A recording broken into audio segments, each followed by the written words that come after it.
그 8월 5일부터 규제가 본격적으로 시작되면 시장의 수급이나 이런 시장의 구조적인 어떤 문제점이 어느 정도 해결되는지 한번 보자고요. 그러니까 그런 부분들을 확인하는 시점이 좀 남아있다.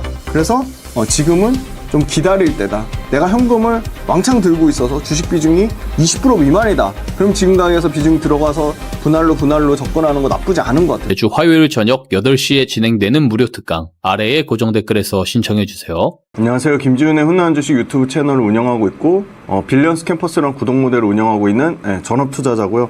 시장이 조금 그래도 오늘 출연하는 날 다행히 회복되는데 그렇다고 뭐 절대 안심할 상황은 아니고요. 모두가 다 힘든 상황입니다. 뭐 특정 구독자분만 힘든 상황이 아니고요. 다 힘든 상황이니까 오늘 날씨도 덥고 또 막 장마도 심하고 그런데 힘내시자고요. 그리고 주식 앞으로 오래오래 계속 하셔야 되잖아요. 그래서 이번 기회를 굉장히 좋은 실전 투자 경험으로 쌓으셨으면 좋겠고요.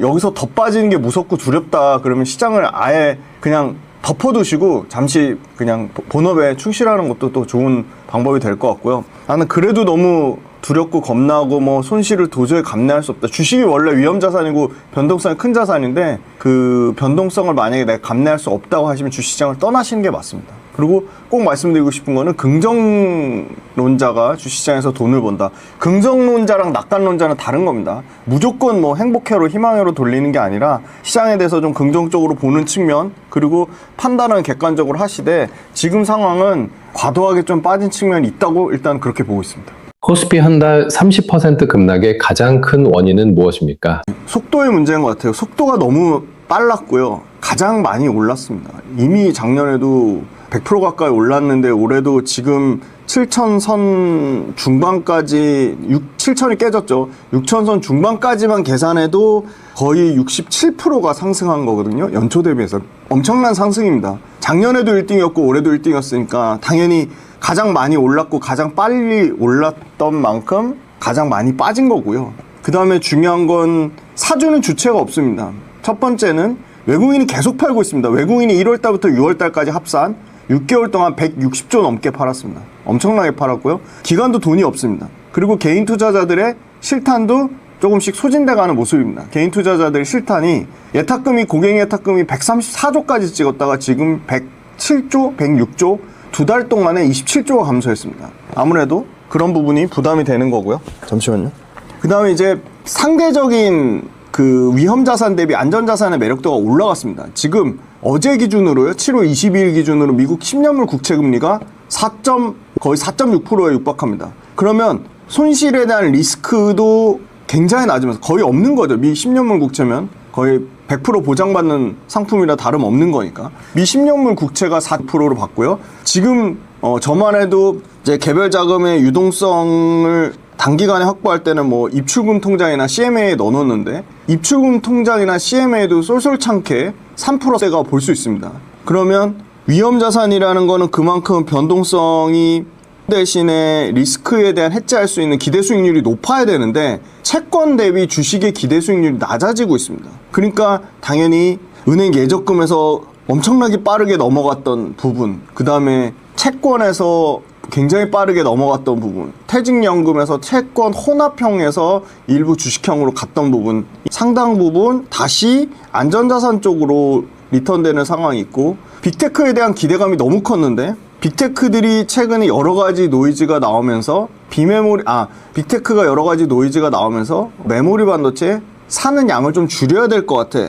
이런 얘기가 계속 나오고 있습니다. 물론 메타에 관련돼서 AI 컴퓨팅 자원이 남아돈다라고 우려가 나왔지만 이거는 사실은 메모리 반도체를 더 안 산다는 게 아니라 메타의 어떤 전략적인 포지셔닝이었으니까 그 부분은 시장에서 좀 오해가 있었고요. 삼성전자 하이닉스뿐만이 아니라 샌디스크도 엄청나게 올랐고 마이크론도 엄청나게 올랐고 심지어 일본의 항상 시가총액 1등이었던 자동차 도요타를 제치고 키옥시아가 1등을 차지하기도 했습니다. 굉장히 상징적인 모습이었죠. 근데 그런 부분들이 다 전반적으로 삼성전자 하이닉스 문제라기보다는 메모리 반도체의 전반적인 하락세를 가져왔고요. 두 번째는 삼성전자 예상치, 시장 예상치보다 6.2%나 더 잘 나왔어요. 그런데도 시장의 기대감은 지금 실적 잘 나오는 건 다 알겠어. 근데 앞으로 얼마나 올라갈 거야. 그래서 제가 그 네이버 금융에 실적표를 피디님한테 보내드릴 건데 거기 보시면 드디어 영업이익이요 8년도에 꺾이기 시작합니다.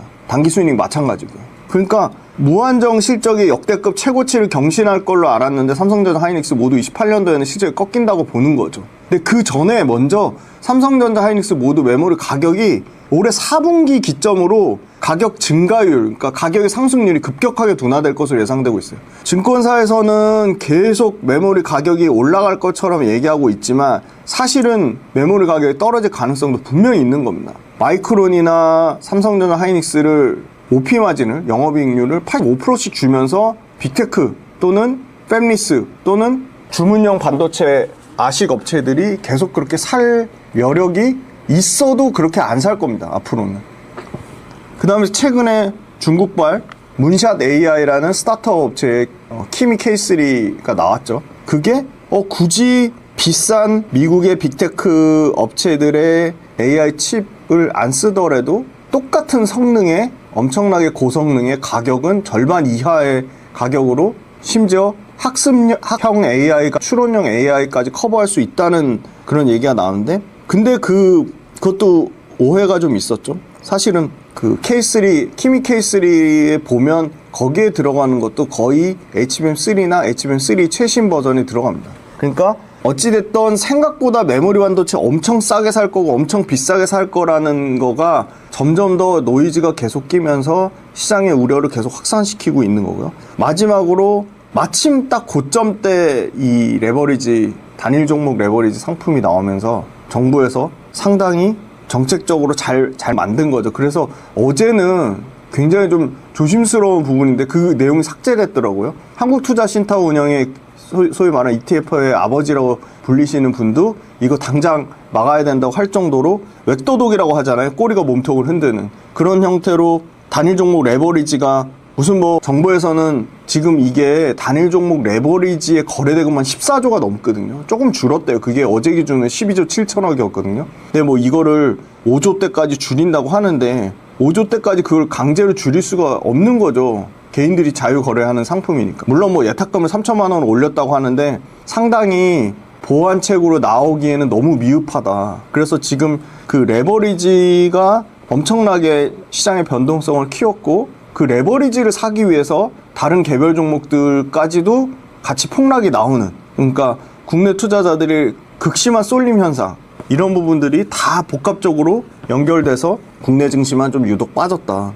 근데 가장 중요한 거는 반도체 실적이 꺾이는지 여부인데 어찌됐든 반도체 실적 꺾이는 거 여부는 내년 2분기 정도가 중요한 분기점이 될 거라고 보고 있고 올해까지는 여전히 튼튼하다고 보고 있기 때문에 국내 증시가 펀더멘탈에 문제가 있어서 빠진 것 같진 않고요. 수급적인 노이즈와 매크로적인 이슈, 그리고 최근에 다시 미국과 이란 이슈가 불거지면서 유가가 다시 좀 올라오는 모습을 보여주고 있거든요. 유가가 올라오면 인플레이션 우려 때문에 미국에서 금리를 내리는 것까지는 기대를 안 하더라도 금리 동결이나 인상까지 이미 우리는 한은에서 금리를 올렸죠, 벌써. 그래서 그런 부분도 위험자산이나 주식 쪽에는 굉장히 부담이 되고 있다. PER 기준으로 지금 7,000선 초반 기준이면 6.4배 정도 되거든요. 6.3배?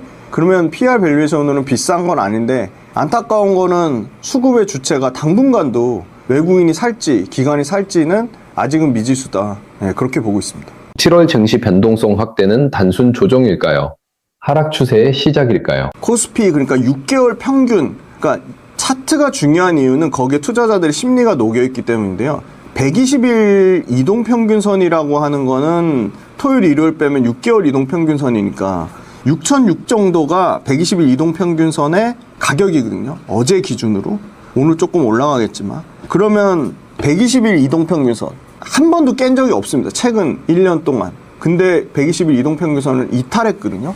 그러면 추세적으로 하락할 가능성이 있는 거죠. 왜냐하면 단기적으로 20일 이동평균선이나 5일 이동평균선이나 10일 이동평균선 지수가 셀 때는 항상 그 이동평균선을 지지하면서 올라갔는데 좀 중장기라고 볼 수 있는 6개월 이동평균선까지도 이탈을 했으니까 그 부분은 추세적으로 하락으로 막 진입하려는 구간이었는데 중요한 건 다행히 일단 오늘 저희가 찍고 있는 수요일 기준으로 지수가 큰 폭으로 코스피 지수 같은 경우는 6% 넘게 반등이 나오고 있고, 물론 코스닥 지수는 120일 이동평균선이랑 괴리율이 많이 벌어져 있습니다. 그래서 코스닥 같은 경우는 추세적으로 약세장 국면에 진입한 것으로 보이고, 코스피는 의견이 갈려요. 아직까지는 아니다. 약세장 이미 진입한 거나 똑같다고 하는데 추세는 조금 더 지켜봐야 될 것 같고요. 고점 대비 30% 빠졌다고 해서 무조건 약세장 진입은 아닙니다. 그러니까 주가라는 건 가격 조정도 있고 기간 조정도 있는데, 가격적으로는 조정이 나온 건 맞는데 기간 조정의 형태는 아직 시간이 더 필요해 보이고, 조금 더 기간 조정을 거치면은 바닥을 다지는 구간이 나올 거라고 보고 있어서 단순한 조정, 추세적 하락 시작, 굳이 두 가지 중에 답을 내야 된다고 하면 단순한 조정 쪽에 가깝지 않나, 그렇게 좀 조심스럽게 예측해 볼 수 있을 것 같고, 추세적 하락의 시작으로 보기는 아직 어려운 게, 추세적으로 하락이 시작될 때 계속 야금야금 연속적으로 2거래, 3거래 연속으로 하락하는 모습을 보여주거든요. 그러면서 하락하면서도 거래대금이 실리고요. 근데 최근에 보시면, 데이터 보시면 거래대금이 엄청나게 줄었어요. 코스닥은 말할 것도 없고요. 코스피도 거래대금이, 예를 들어 코스피가 거래대금이 대략 한 50조에서 막 57조까지 갔다가 지금 30조 초반까지 내려왔거든요. 그러니까 거래대금이 없는 상황에서 반등 나왔다가 빠졌다가 또 반등 나왔다가, 이렇게 약간의 어떻게 보면 박스권을 왔다 갔다 하는 모습을 띠는 거는 추세적인 하락이라기보다는 상방으로든 하방으로든 뭔가 방향성을 잡으려는 모습으로 보입니다, 지금. 그래서 딱 가격으로 치면 9,300 찍고 나서 6,700대까지, 6,600까지 빠졌으니까, 고점 대비 약 30% 하락했으니까 가격 조정은 분명히 나왔는데, 가격 조정의 형태는 거쳤지만 기간 조정 형태로 하기에는 한 달 정도 빠진 거거든요. 그래서 기간 조정이 기간이 좀 부족하고요. 밸류에이션으로 치면 PER 6배라고 하니까 2008년도 금융 리만 브라더스 때 6배 정도였으니까 비슷한 수준이니까 최저 수준까지 떨어졌고, 두 번째는 하락폭 자체가 과거에 코로나 때 이후 평균적인 조정 수준보다 더 떨어진 거니까, 경험적으로 이거보다 더 떨어졌을 때는 2008년도 금융위기, 그 다음에 1999년도 닷컴 버블, 그리고 세 번째가 코로나 위기, 요 세 가지 경우를 제외하고는 빠진 그 하락률 자체로는 굉장히 가파르게 하락한 거거든요.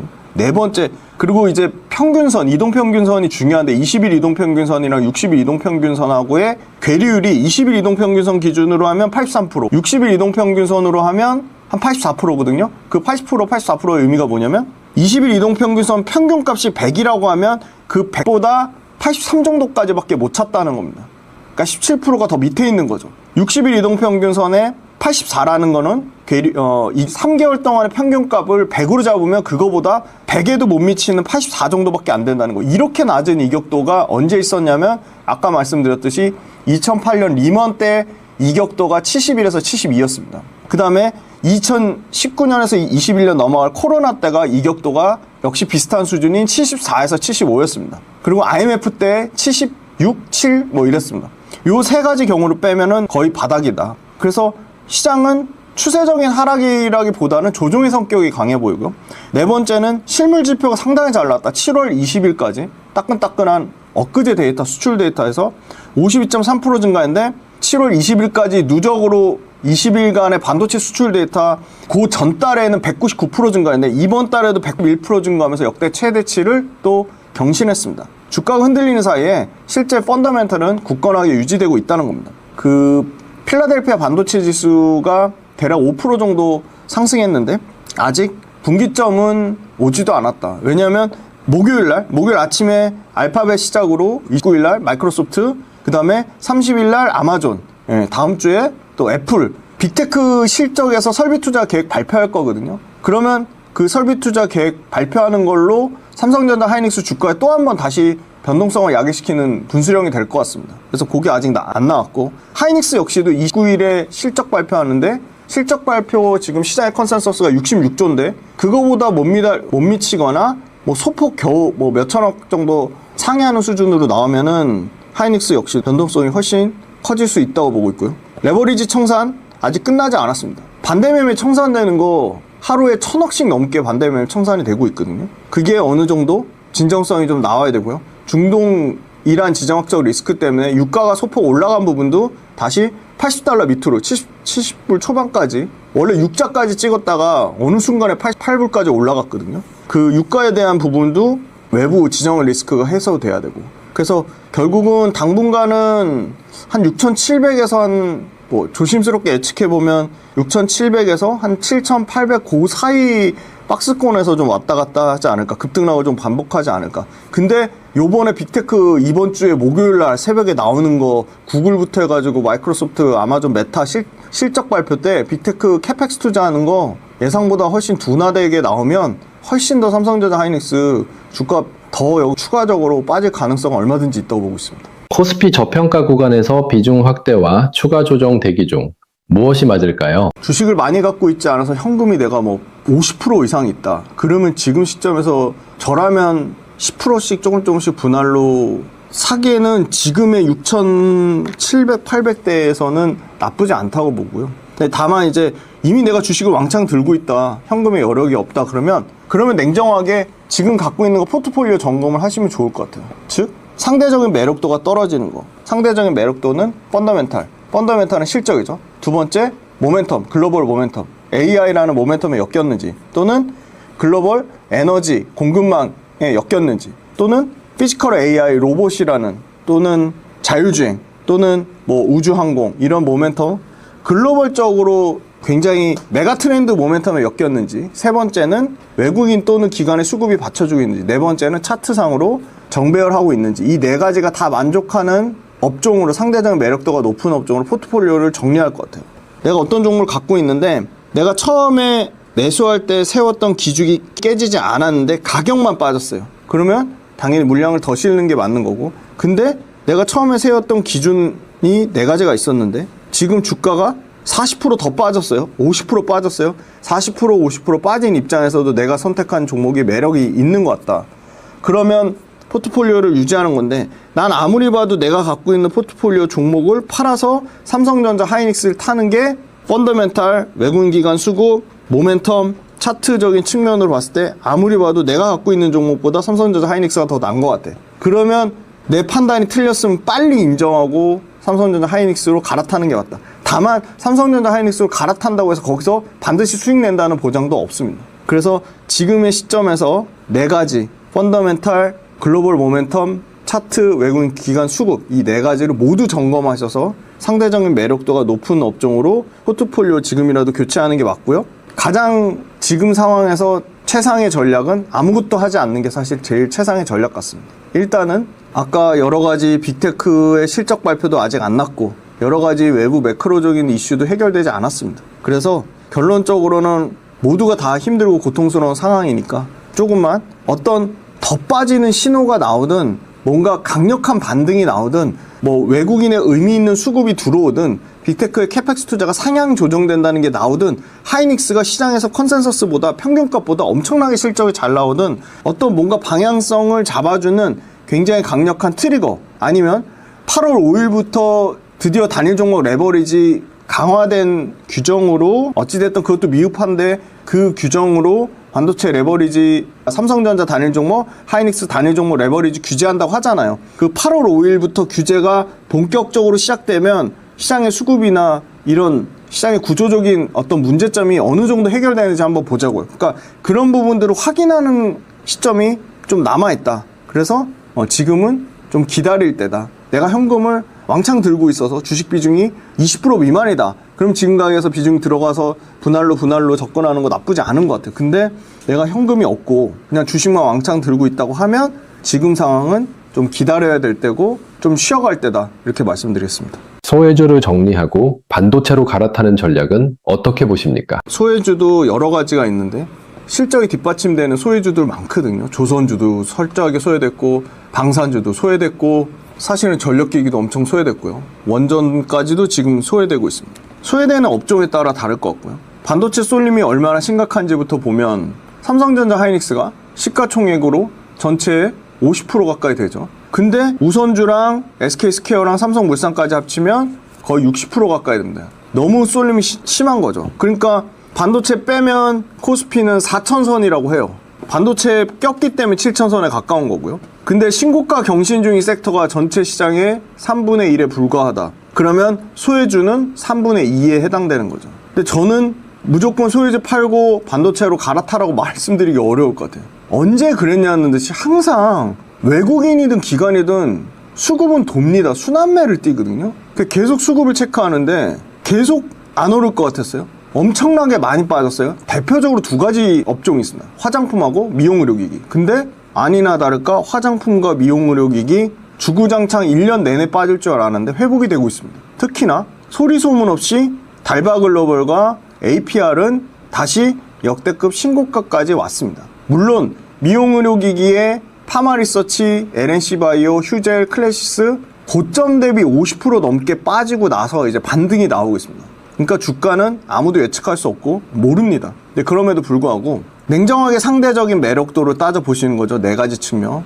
펀더멘탈, 모멘텀, 수급, 차트. 그 네 가지를 따져보시고 두 번째는 확률을 보는 겁니다. 내가 아무리 봐도 삼성전자, 하이닉스가 내가 갖고 있는 소외 업종보다 올라갈 확률이 높다고 생각하면 그쪽으로 갈아타는 게 맞는데 소외주로 삼성전자, 하이닉스로 갈아탄다고 해서 삼성전자, 하이닉스에서 수익이 난다는 보장도 없는 겁니다. 그래서 결론적으로는 반도체로 갈아타는 거는 반도체가 실적이 잘 나온다는 거고 저평가되어 있다는 건데 반도체 비중 자체가 이미 쏠림의 정점에 올라탈 가능성이 높다. 저는 이게 더 높은 확률의 표를 던질 수 있을 것 같아요. 그리고 불과 얼마 전만 해도 하이닉스가 시가총액이 삼성전자 시가총액을 추월하면서 강세장 정점의 경고 신호를 보여줬습니다. 그래서 소외주 중에 반도체뿐만이 아니라 AI 투자 사이클에 연결될 수 있는 업종들이 얼마든지 있습니다. 심지어 조선에 쓰는 선박의 엔진을 AI 데이터 센터 전력원으로 쓰고요.